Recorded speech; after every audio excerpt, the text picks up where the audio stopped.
I imagine at one time you were this brilliant little child.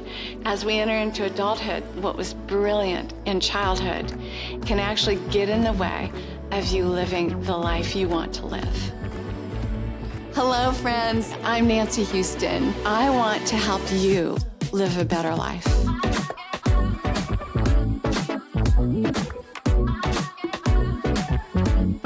We're all emotional creatures who sometimes think.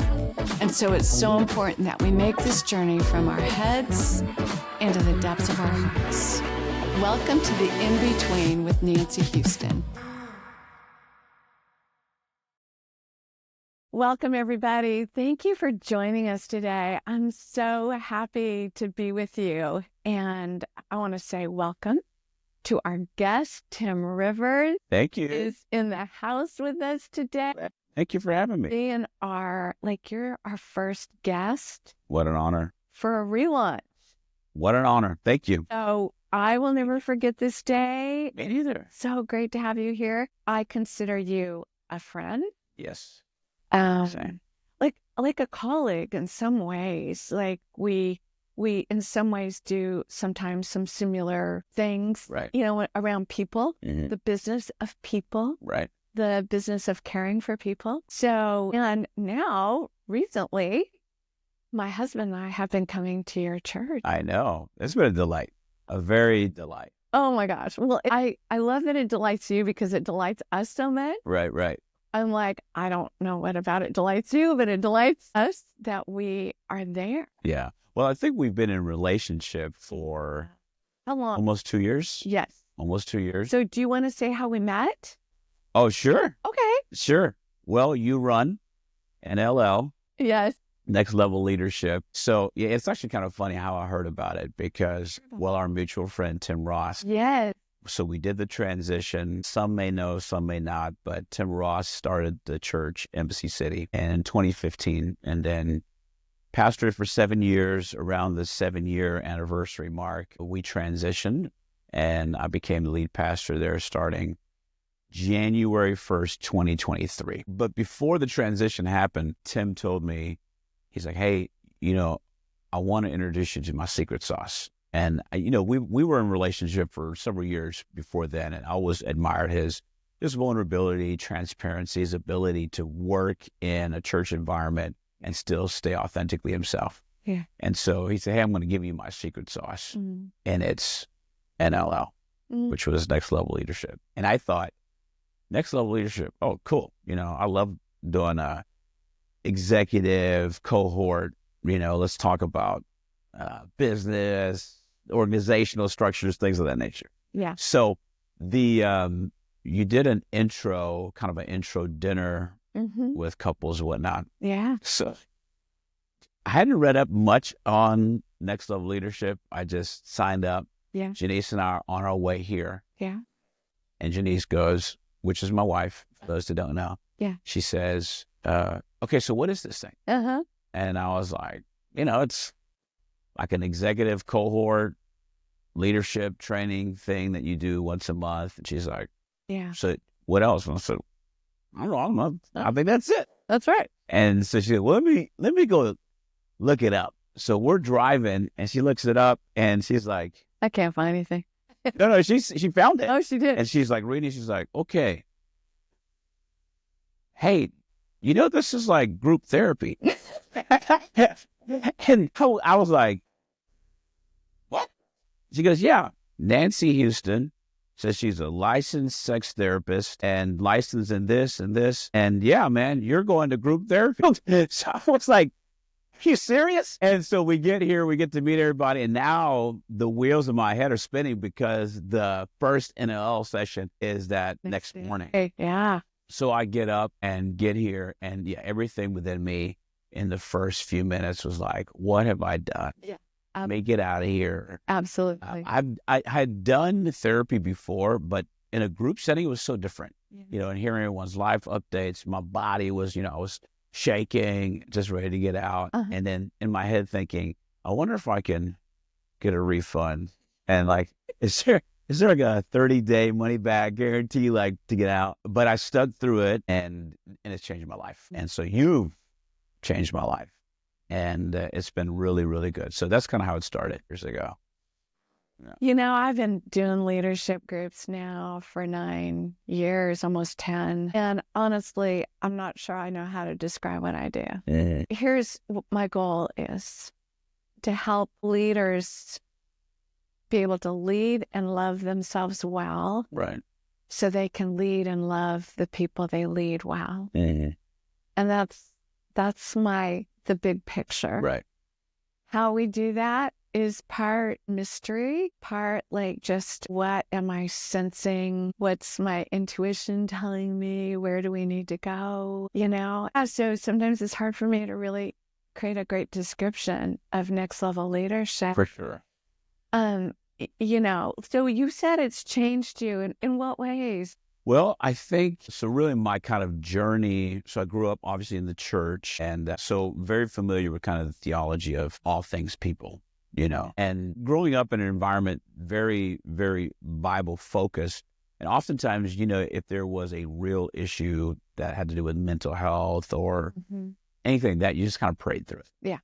2018 was my first year where I was kind of had a crisis of identity. I had just gone through kind of a strange breakup of a church in 2016. Then I was in the secular work world for the first time, and then back in ministry. So I was trying to figure out, what does all this mean and what's my path? And so I was really kind of in this place of, who is Tim Rivers? So I was like, I got to go to counseling. And I went to counseling for the first time. It was the first time where I was like, wow, this is going to challenge me in a big way. And the counselor asked me, who are you? And I said, well, Tim Rivers. And he goes, no, who are you outside of ministry? And that was a big deal for me. Yeah. And it's the first time someone's ever asked me that question directly, because everything I had done up until that point was ministry related. I started preaching at 13. Wow. And then vocationally 18. So I've been in ministry all my life, and ministry and my identity were kind of woven together. Oh, and so I'm standing in front of this counselor. He's asking me to separate it. It's not. Right. And then when that moment goes, it is. Right. My identity. Exactly. Is in what I do. Right. So what happened? Well, that started my journey of like peeling back the onion of, who am I outside of what I do? And, there's like some philosophy behind, are you what you do or whatnot? But for me, that kind of journey started in 2018, and I stuck with it, and that's when I started to kind of become a little more authentically myself and reclaim some things that I think I lost as a teen. Yes. Jumping into ministry so early. I was trying to ask you about that. Because not only did you jump into ministry, but when I hear your story, I'm like, wow. And it was very narrow. Like, you can't do this, you can't do this, you can't do that. It was more about what you can't do. Correct. Yeah, for sure. Am I getting that right? Yeah. In retrospect, that's what you see. In the moment, it didn't feel that way. In the moment, it felt more, hey, these are sacrifices you're making to get closer to the Lord. And so I delighted in that, and there were rewards, especially when you're in ministry and you're preaching and you're seeing people's lives changed, and, you're being used of the Lord, and you go, man, this is great, and this must be why this is happening. Me giving this up is producing that. Like, what'd you give up? Well, I grew up in a holiness Pentecostal environment. Okay. So, man, you spat wrong, and like, what I'm saying? Like, so we there's a lot of things we couldn't do. Organized sports, women could wear makeup, had to wear dresses. Men had to dress in a certain way. We didn't go to sporting events. We didn't even go to Six Flags. So, but, you're so integrated with everyone in the church that you almost see it as a non-issue because all of you are doing it. Yeah. Right. So it's normalized in that environment until you're removed from the environment, and then you go, whoa, this is different. This is maybe not. Yeah. And that happened for me when I went to college. So I graduated 16, went to college, and I met all these guys that were great Christian believers. And I knew it, but it challenged me because based on how I was taught, those guys shouldn't be Christian. Because like they play football. Right. Yeah. They were like, or did all this stuff, even theologically that was different. Yeah. And, but I knew 100% that they were saved because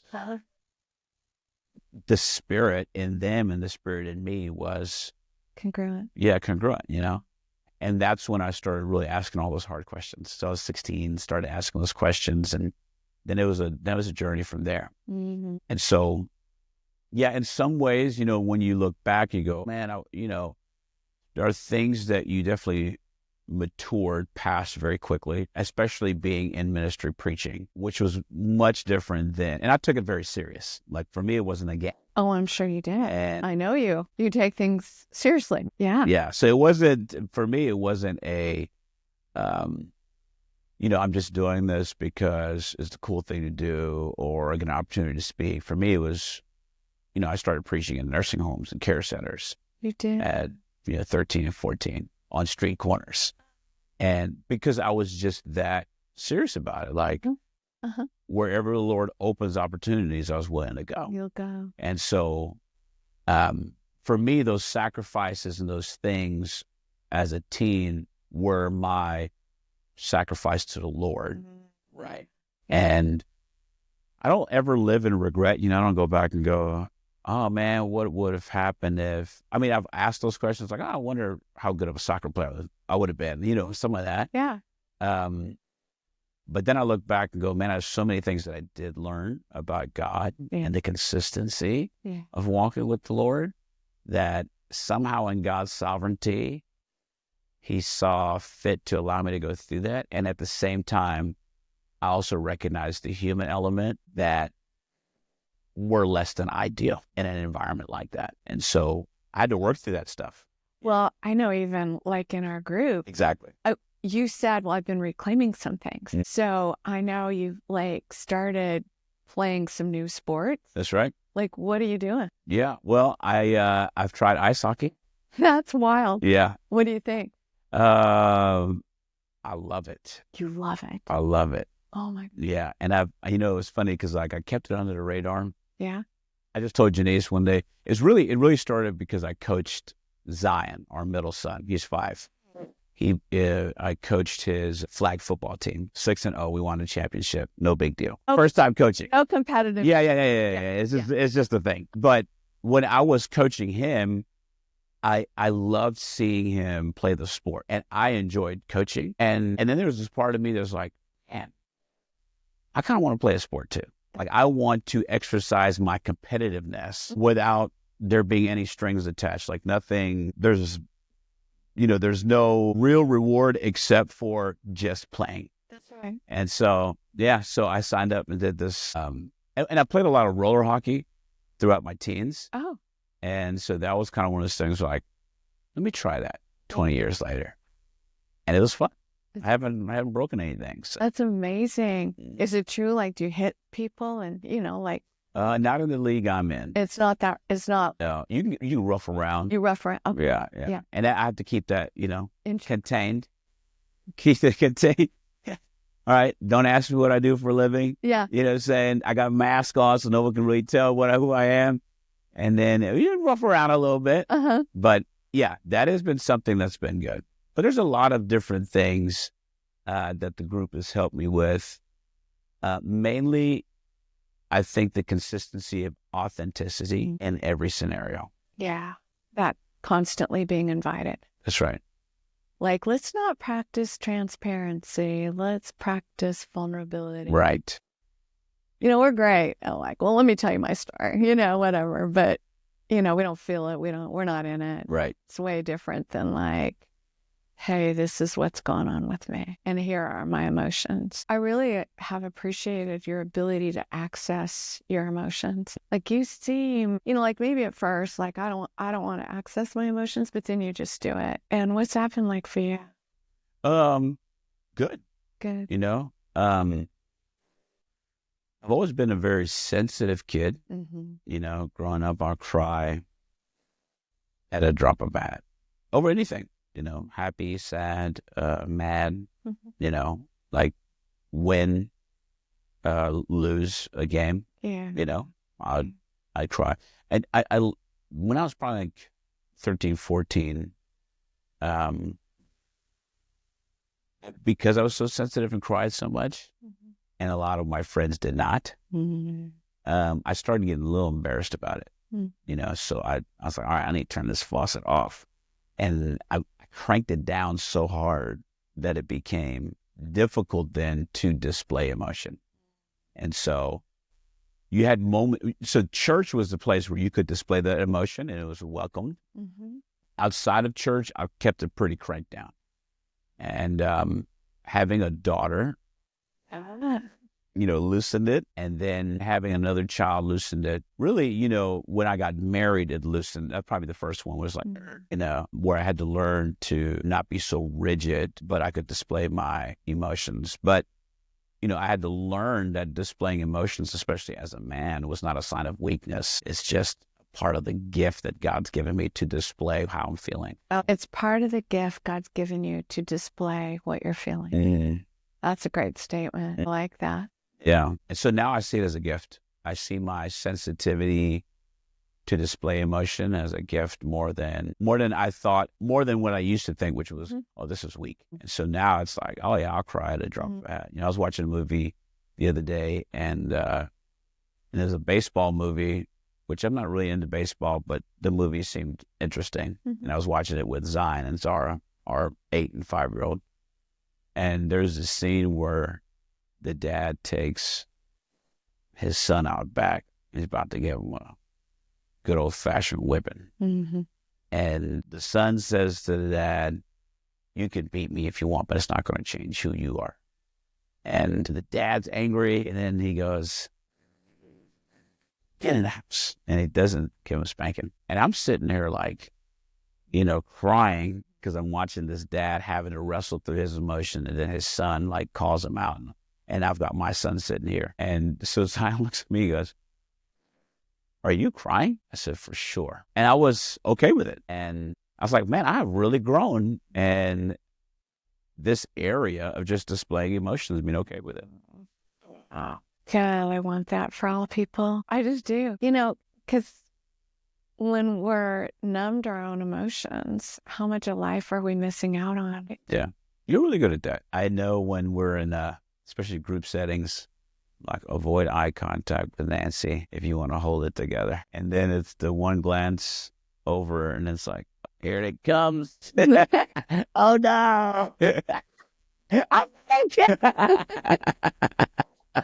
Oh man, I know. I mean, our group, it is a joke. Like, don't look at Nancy. Right. Because I can feel you. Yeah. You know, and I can feel that you're feeling something. And I'm like, well, let's, hey, what are you feeling, man? Yeah. Let's talk about it. Yeah. Because there's value in that. Mm-hmm. And, you know, man, when we shut down, when we think, well, I'm going to shut down these emotions, and right. but I'll feel these, I'm like, good luck. Right. They're two sides of the same coin. Right. You shut down, you're sad, your feelings of betrayal. Right.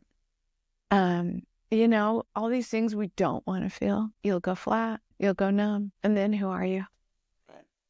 You know, the land of the walking zombies, huh? Facts. Yeah, because I mean, it's always in there, right? Oh, yeah, it's there. And I think that's what group settings help me with. It's much easier to display emotions behind a closed door in front of someone who legally can't say anything. That's solid. I mean, I can tell you whatever. When we leave this room, your lips are sealed, mine are too. Let's get out. Yeah. Group setting is so vulnerable. So vulnerable, so powerful. Do you know research shows that truly the only way to change our character is in a group setting? And I'm like, you know, after decades of doing one-on-one and then doing a lot of groups, because I've always done a lot of groups in my practice. And I'm like, I see growth and change just being expedited in the group settings, because, man, if I can bring it up and out with 8 or 9 other people and get vulnerable about it, it's terrifying. And I've experienced the most change in my life that way. Like the first group I got into was actually a boundaries group. And I remember just the power of that group and like sitting there and crying and like, I didn't know I could have boundaries. Right. Like I'm a 30-something-year-old woman. I didn't know it was okay for me to have a no or to own myself. Right. Yeah. And to have a group like sit there and some go, yeah, me neither. And then some cry with me and some go, no, it's okay for you to, you know what I mean? Right. And getting that kind of feedback, it like, maybe I'm not a freak. Maybe I'm not alone. Maybe I'm not weird. Maybe it's okay for me to grow myself in this way. Right. It's like permission giving, or it's like a mirror, you know? Yeah. Yeah. And there's relatability. Like one of the things I think that's very, it's definitely not talked about a lot is being in ministry in particular, being a pastor in particular. You know, there's almost like this unsaid rule of you have to keep this certain persona, Totally. this certain image, you know, almost a perfect image for everyone to look up to and follow. And it's just, first of all, it's not biblical. You know, every leader in the scripture is flawed. Yeah. Every. Exactly. And not a single person like, is it. don't you love how God just tells those stories? Right. Of like all these, right. you know, kind of like heroes of our faith. Right. And yet it's like, woo. Right. He committed adultery and murdered. Right. Oh, he, you know, Right. He had sex with his daughter-in-law. Right. And impregnated her. Holy cow. And then denied it. And she had to, you know, call him on it. And right. This guy did this and this. I was like, wow. Right. And isn't it so cool how God does not hide any of that? Correct. But he puts it in print. And says, y'all read that. Look, exactly. Look what they did. And yet they were still our heroes of the faith. Exactly. And I don't know, that just like goes, God doesn't write me off because I have screwed up. Right. Yeah. I think the danger is when you, because everyone has flaws. The danger is when you don't admit you do. And then you become the, you know, hiding behind, then you have to become the person that comes up with more charades and more of this and more of that. And one thing that I think group settings do, especially for pastors, is it humanizes you. Not just you to others, but others to you. Yeah. Because sometimes there can be this perception of power distance, right?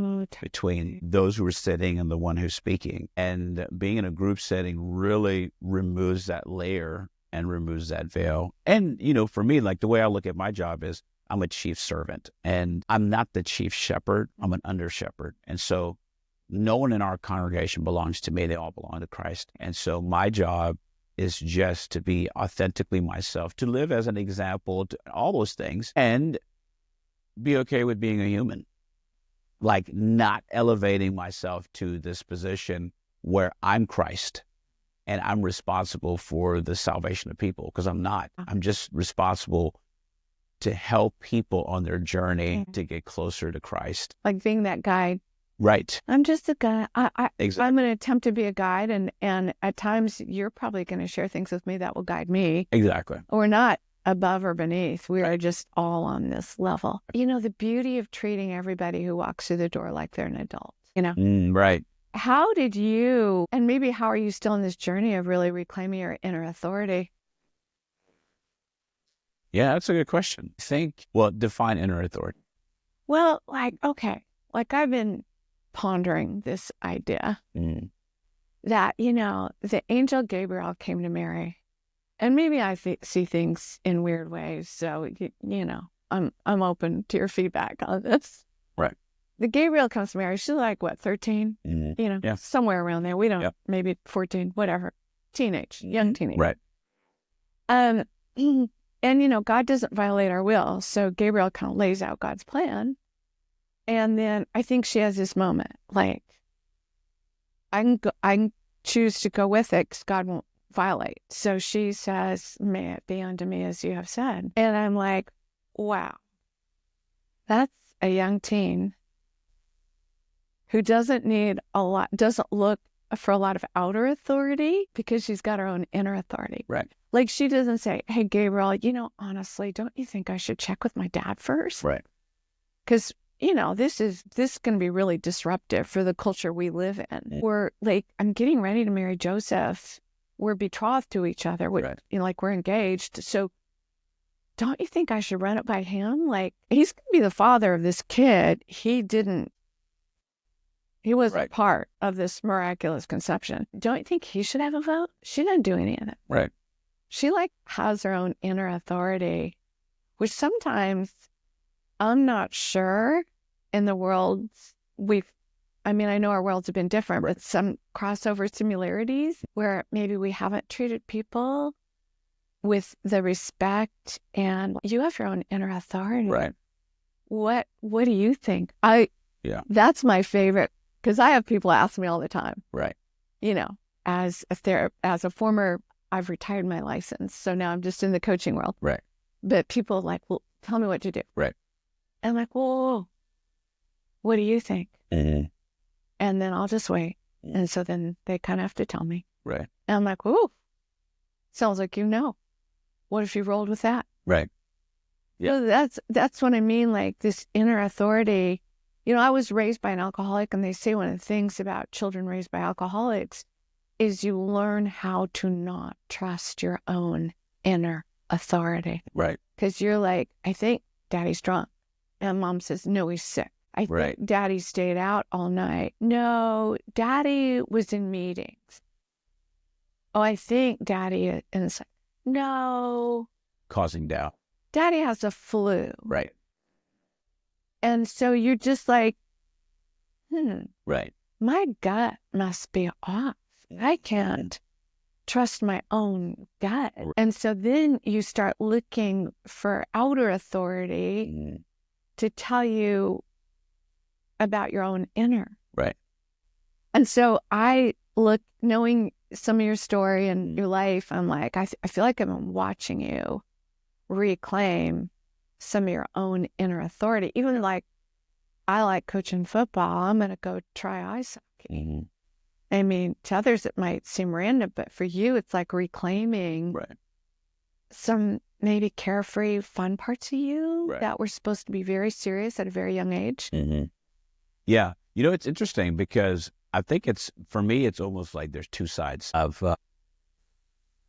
that inner authority. Because growing up in a very spirit-filled environment, we were taught at an early age to listen to the Lord. Yeah. Like listen for the Spirit. Yeah. And my parents did a great job in allowing us or encouraging us to hear from the Lord for ourselves early on. For me at 13, and I remember it like it was yesterday, I'm sitting at a youth revival thing, and preacher gets up and he preaches this message called Come Out From Among Them. And you had the altar call at the end. So we go up there, I'm praying. And this evangelist that was there comes up behind me. He's praying for me. And he goes, Lord's calling you, all this stuff, And there was something about that felt real. Mm-hmm. And so I get up and I go to the corner. There's at the front, you have this little corner. So I went to the corner and it was clear as day. You're called to ministry. Mm-hmm. And it was the Lord. Mm-hmm. And I knew it. Mm-hmm. Mm-hmm. And so I'm kind of in the corner and, of course, emotions, kind of in shock. And then that same evangelist comes back and goes, hey, I feel like the Lord's told me to tell you that you're called to the ministry. And it was in that same moment. And so I went to my parents and was like, okay, I think I'm called to ministry. And they're like, okay, great.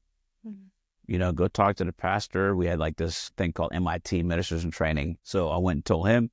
He's like, great, join the class. And we're going to go through hermeneutics, homiletics. And it was like very intense. But, my parents never doubted it and they never questioned me on it. They simply believed that I could hear from the Lord for myself, even as a young kid. And then it was that way throughout my entire life. And then when I was 21, the Lord then, I felt like spoke to me quite often, but at 21 spoke to me again. Hey, go west to California. I had $250 in the bank. no promise of anything there except for one invitation. Mm. And told my parents, and they're like, all right, if the Lord told you, Okay. we support and we're praying for you. That's right. You can come home if you need to. Yeah. But all right. So I packed up my Honda Element and left. Went. So I was taught at an early age this confidence Yeah. of hearing from God. That's so good. That bigger picture Right. The bigger picture. is at work in your life. That's right. I think what I had to reclaim is that I didn't trust the human side of that paradox between the human and the spirit, right? So like I would listen to the inner spirit, but didn't really, unlike natural things, kind of was like iffy on it. And so the journey that I've been on for the last, I would say maybe 5 years, is being confident in the fact that like God's created me as me. And when I got saved and filled with the Spirit, the Lord uses my humanity, like his indwelling spirit in me is communicating in my humanity. Yeah. And so I can make decisions and trust my gut because I'm being led by the Spirit. The Spirit lives in me. That is so... Without overthinking, like, do I need to run this by someone? Does that make sense? Like, yeah, 100%. Like, I love what you're saying. And, you kind of preached on that in some ways on Sunday. Like, hey, you might get, like, what you feel like, this is a word from the Lord. Like, I'm going to be a pastor. Jonathan, I experienced this with you. When you were 4 years old, we're all in the minivan driving down a street filled with different small businesses. Mm-hmm. And Jonathan says, I'm going to own that business, that business, that business, that business. Mm-hmm. And I just knew he knew that when he was a grown man, he knew what he's supposed to do. And I'm like, I love watching you do it, Jonathan. Okay, dude, how many businesses in your lifetime are you going to own? Maybe sell them, maybe build them up, maybe keep them. Who knows the end results? To me, that's the coolest part, when we surrender the end result. That's right. Like, I'm not responsible. Like, if I feel like I need to write a book, I'm not responsible for how that sells, what it does. Right. I'm just need to do my part. That's right. Yeah. And to trust, I watch people just get paralyzed. Right. Because they're like, what if I make the wrong decision? Right. Like, I've got to wait, like, for God to tell me exactly. And I'm like, yeah. Well, whoa. Like, he's put some brains inside of you. Exactly. To you. Well, I think that's the problem. Like with most people, or a lot of people that especially are raised in like this environment that's hyper spiritual, is we reduce this human element down to almost nothing. Yes. To where everything has to be ethereal, and you take almost every story in Scripture where God gives a huge promise or a huge Abraham, I'm going to do this, and he's like, I want you to leave Ur of Chaldees. Yeah. And then if you look at a map of Abraham's journey, it's like this. It's everywhere. He's just going and God doesn't mind that. No. And there are failures along the way. Oh, totally. Like, he gives his wife. That's right. That's right. A king. Right. And forgets to say, oh, by the way, she's my wife. Right. Yeah, self-preservation. She's my sister. Correct. Which was a half-truth. Yeah, half-sister, yeah. Left out the big piece. Right. Wife. Right. Which I think for me,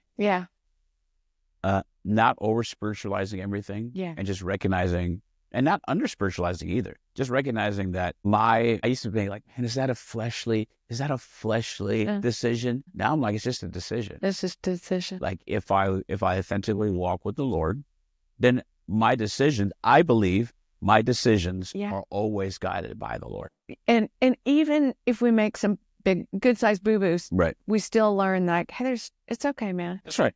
Yeah. Boo-boos are part of the journey. Exactly. It's all right. We can recover. Let's not catastrophize it. Let's correct. Right. Let's correct. Let's do this differently. Right. That's so. Yeah. I had a guy ask me the other day, he's like, hey, because I've been talking about our sermon series is the new. And something about imagining and like, Mm. just like, you have this ability in your mind to imagine things that aren't yet. And what does it hurt to imagine? Absolutely nothing. Absolutely. And this guy asked me, he said, I think where I get paralyzed is between the imagination and then doing something and it not working out.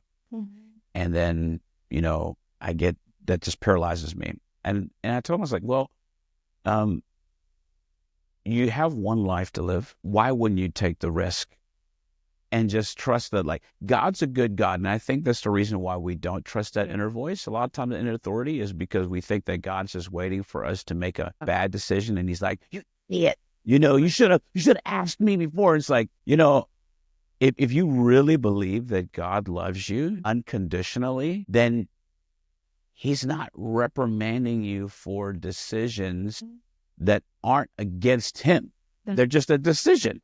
Well, and Tim, I remember Ron and I, especially when we're raising like 4 teenage boys, and we're like, actually, we want them to make some mistakes now. Right.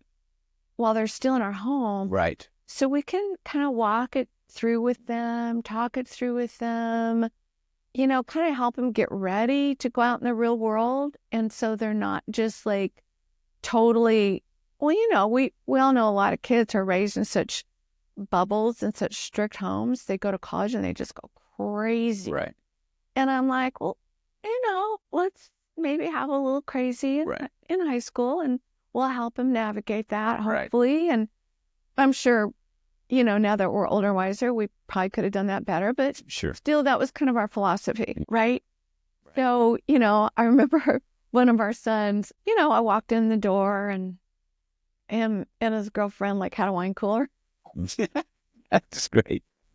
Right. Hey, guys, hi. And having communion. Yeah, right. I'm like, hey, let's talk about this, okay? Let's just have a conversation about underage drinking. Right. And so we just sat at the table and just had they were probably like 17 or 18. I'm like, let's just have an adult conversation, because alcohol is something that you're both gonna have to learn how to navigate. Right. Just like sex is. Right.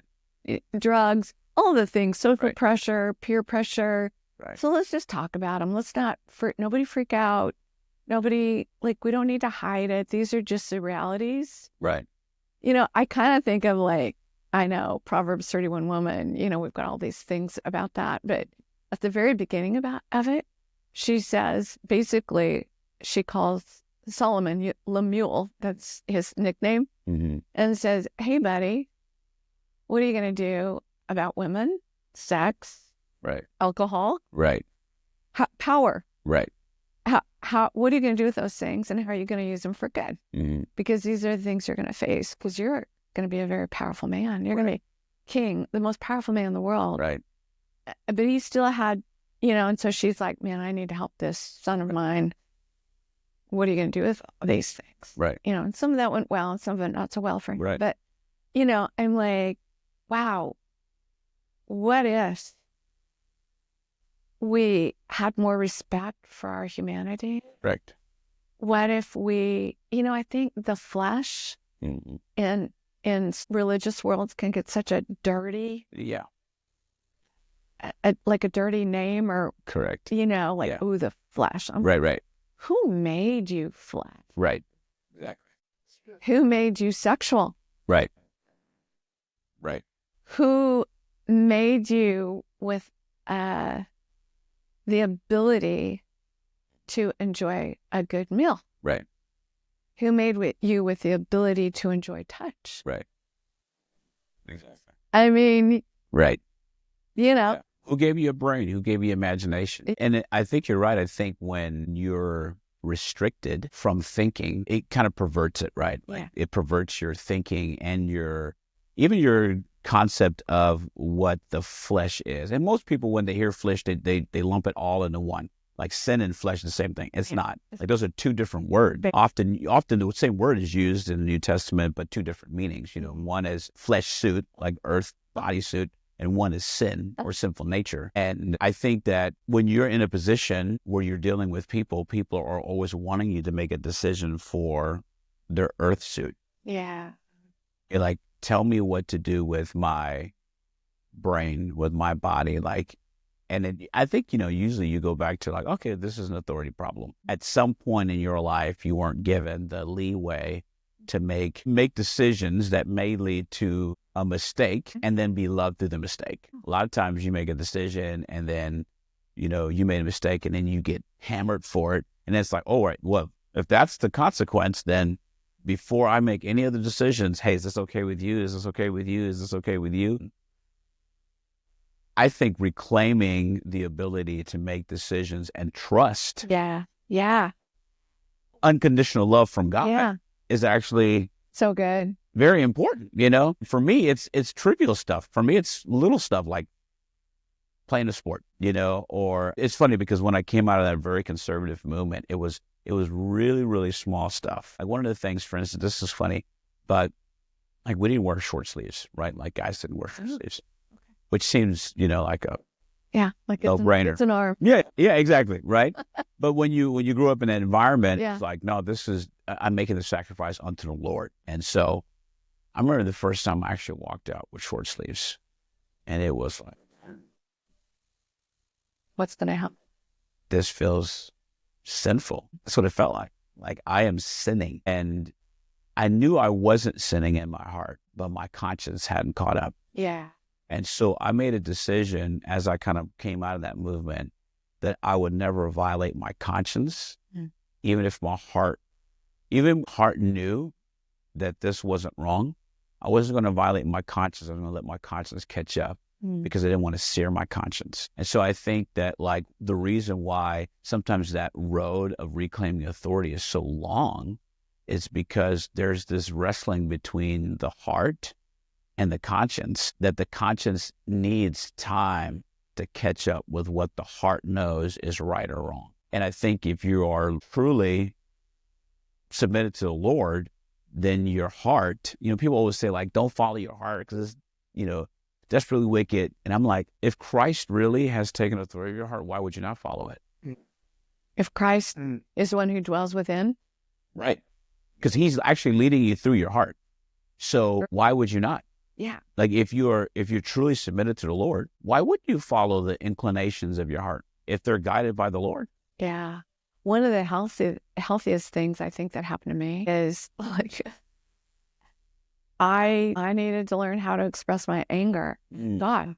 Yeah.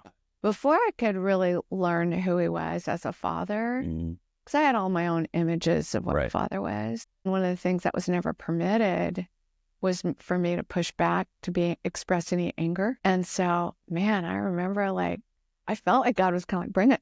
Right. Like, I want you to pound on my chest. Right. I want you to be angry. Right. And I'm like, I can't do that. I can't do that. Like, I just pictured like a spear coming from the heavens and piercing me. Right.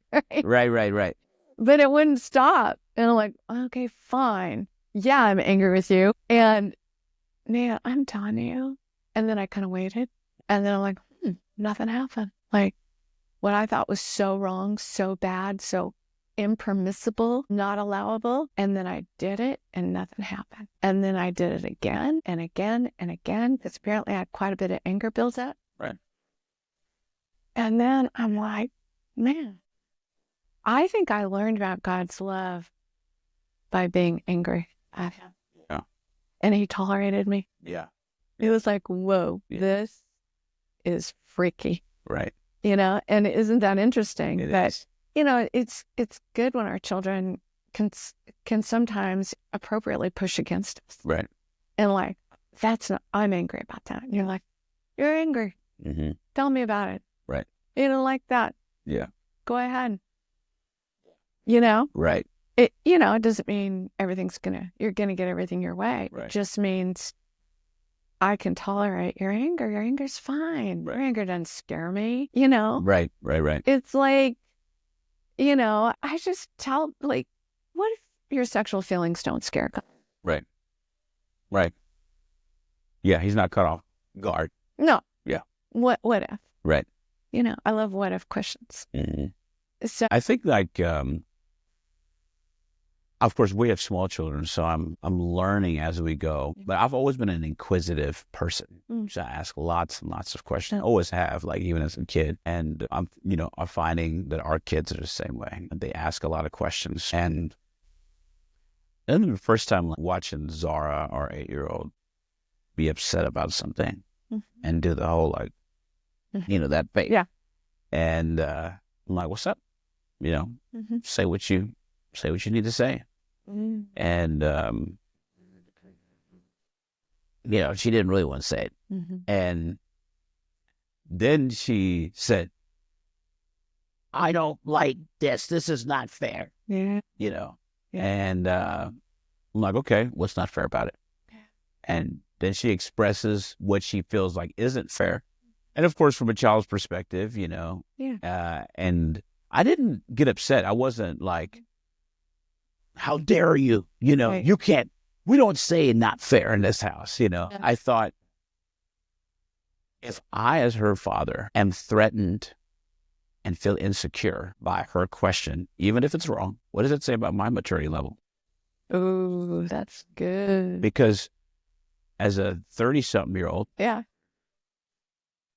it would display more my fragility than hers if I got upset that she's upset, instead of going, my love is unconditional. And your anger may be warranted, your anger may not. But if I'm going to help you to do this in a healthy way, I can't be threatened by your question. And so I think we project our fragility on God. It's like, well, I don't want to upset him, and so I won't tell him how I actually feel. And it's like the whole Adam situation. It's like, all right, cool. You got fig leaves on. Yeah. He knows where you are, and he'll play the game with you. Where are you, Adam? Yeah, he'll play. If he didn't know where he was, But I think sometimes we fragilize God, and we think that God's going to be upset at us for asking questions or being upset. It's like, God made you human, and he's not surprised by your fragility. It doesn't mean he is. We do so much projecting. Like for me, if I would have been your 8-year-old daughter, what I was told, if I had a pout on my face, like, either wipe that pout off your face, or I will do it for you. Right. So you learn real quick. Like what I'm experiencing inside of myself isn't welcome. Right. And I better shut that off and put that away. Right. And hide that from you.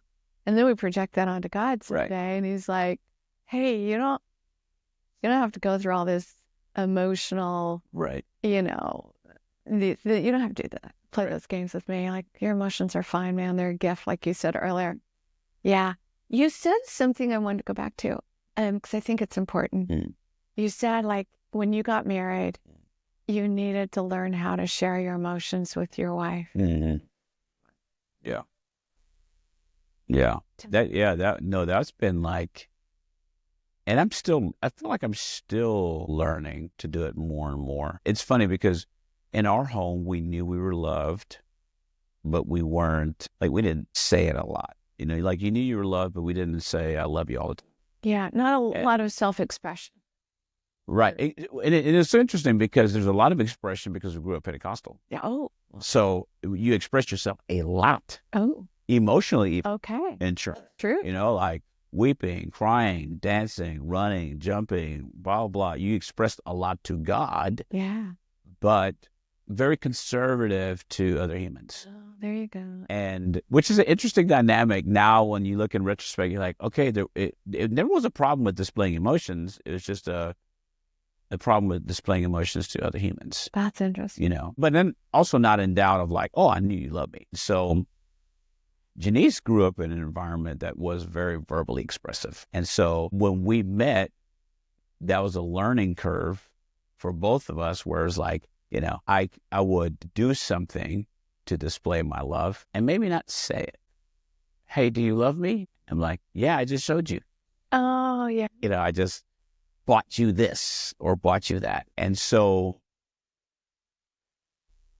I had to learn how to not just do this, but to say it and to show my emotions, like be as comfortable showing my emotions to Janice as I am to God. It was very easy for me to do it to God. Wow.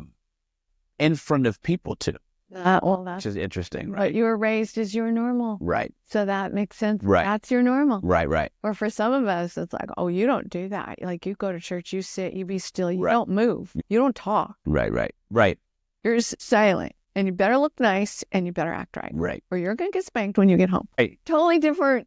What's normal? Yeah, for us, it was like very exuberant, Right. you know, and all of that. Yeah, so I had to really learn how to, and it was so interesting because for me, it wasn't that I didn't feel it. Yeah. It's just I didn't display it. And of course, part of it was that faucet, right? That it was just, I mean, that thing was rusty by the time I got married at 25. It was just so tight and rusty. I mean, I could go to a funeral and not even cry. You know, just, I could feel the emotions, but it's like, I've trained myself not to be emotive. And so it was very emotionally flat, except for when I was in church. Then it was like very dynamic. But outside of church, it was very flat. And so getting married, our personalities are so different. Yeah. And she's very expressive. And I had to, in fact, this is so funny, when we were engaged, I went to my pastor because he was real good about saying, I love you and all this kind of stuff. I was like, hey, man, it is very difficult for me to verbally say, I love you. Very difficult. And it wasn't that I didn't feel it. It's just, I don't say it, you know. And his advice was like, try to beat her to it. Like make a game out of it to see if you can beat her to saying I love you on a regular basis. And so it's interesting how, you know, as an adult, you're learning like, it's almost like learning how to walk. And it sounds so trivial because it's very small, it's 3 words, but don't you love it though that if we have a growth mindset, we're like, well, I don't know that language. And so now you're asking like, hey, how can I learn that language? He said, well, have fun. You're kind of competitive. Make it into a competition with yourself. So how'd that work? The game? Yeah. Oh, challenging. Very, very hard. And I always felt bad because it was like, it's not that I don't love you. Yeah. It's just that saying it is so difficult. And I'm not sure why. You know what I'm saying? Like that was the hard part. And of course, at that time, you know, you didn't go to secondary help. Like therapy wasn't a thing really. And so you couldn't really even go outside of your church environment to like go, let me dig a little deeper into why this is actually something difficult to say. Yeah. And so it was a work in progress, you know, to like do it more and do it more and do it more. And I think 2018 though was a big breaking moment for me because so I started going to counseling, and then Janice and I did a session together, and she had always known me to be in ministry, you know, like from the very first moment that we met. And so we went to like the session together, and then Janice went to a session by herself with the counselor, and then I did. The counselor was like, hey, I get the sense that Janice wants to know you outside of what you do in ministry, like the authentic you. I was like, well, you know, I'll show the authentic me. It's like, no. Can you be as emotive with her as you are with what you do in ministry and church and God? And I was like, whoa, that's a big question, you know? And that's when I really started working on like, you know, drop the facade, the shell, you're safe, you know? And that was probably the thing is like, I think probably within myself, I was like protecting this, that, you know, 13, 14-year-old that felt insecure about emotions. And I had to like peel back the onion and the layers to be able to like, all right, now let me display this authentically and be okay with it. That's good, Tim. I know we're almost out of time. Where is one place in your life where you would like to feel more authentically you? That's a good question. That's a good one. You know, probably the goofy side. which is funny. But just being able to display for myself and my kids, like it's okay to be goofy. And even the word goofy is a very uncomfortable word. Yeah, and I love having fun and all that kind of stuff and laughing and joking and things like that, but just not taking everything serious. I think I wish we had more time to explore this, because what if play is the antidote to living in sometimes a harsh world? And so there's something longing for you to get a hold of this part of you. And it makes sense considering how young you were when you start, which Yeah, right. not bad. It's just now I'm like, oh, I think there's parts of me that I want to get to know, call forth, enjoy, playful, goofy, Right. Yeah. Yeah. Well, and I think like when you're when you're dealing with, I heard someone say that lawyers and pastors deal often with people's worst day Mm-hmm. on a regular basis. Totally. So like, when you have a friend that's going through a circumstance, you're like, wow, I cannot believe that. Oh. Well, as a lawyer and a pastor, Well, you regularly are in people. you and I have experienced that. That's right. Oh, exactly. A situation That's right. where with a human where suicide was involved, Right. and That's right. you and I are trying to walk this out, and it was so horrific and traumatic, and That's right. you were like a first responder. You're like a pastor, but you're like a fireman or a police officer showing up on, so you're absolutely right. Yeah. It's very serious at times. Yeah. And I think you have to protect yourself from, like some lawyers become really callous. I remember this one guy that I used to work at a bank. It's like one of my first jobs. I was like 16 and I was a teller, and there was a police officer that would, he was like the security for the after hours, and really cool guy. We would talk all the time. I'd see him every week. And then I left that job, and maybe a couple years later, I saw him again, and hey, I saw him at Starbucks. What's up? Hey, man, how's it going? Blah, blah. And I noticed he came in with the gang unit, and I was like, oh, what do you do? He's like, oh, man, I just joined the gang unit. And I was like, oh, okay, cool. How is it? Oh, man, it's fun. It's crazy out here, blah, blah. I saw him probably 3 years after that. Yeah. Cold as ice. All the trauma got. Yeah, no smile, very serious, very angry looking, and just cold. And I remember seeing him, hey, what's up? Hey, man, how's it going? Long time no see. Yeah, how's it going? They're ending. And his environment then, because he kept dealing with all the traumas of people, he took that on, and now he was carrying that.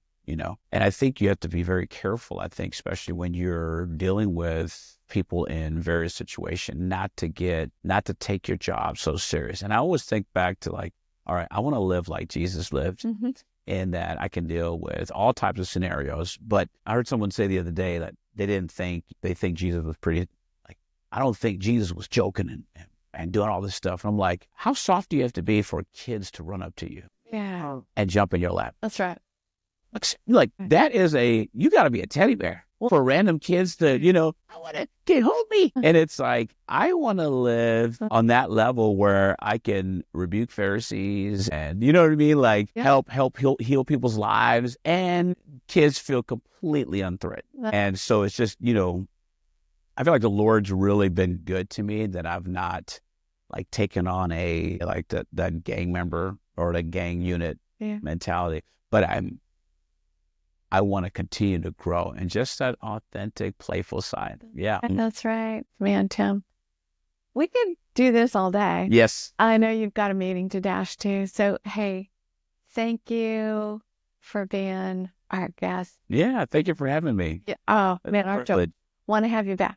I'll be back. Okay, my friend. Hey, friends, thank you for joining us today. I hope that this conversation will speak to you in some ways that you're just needing to hear today. So, hey, we love you and we are for you. And we believe that inside of you, are the solutions for your life. So thanks for joining us. And hey, would you do me a favor and just like, and if this meant something to you, would you like it and share it and subscribe and check us out at betterlivescoaching.com. Thank you so much. And we'll see you soon. See ya. Okay.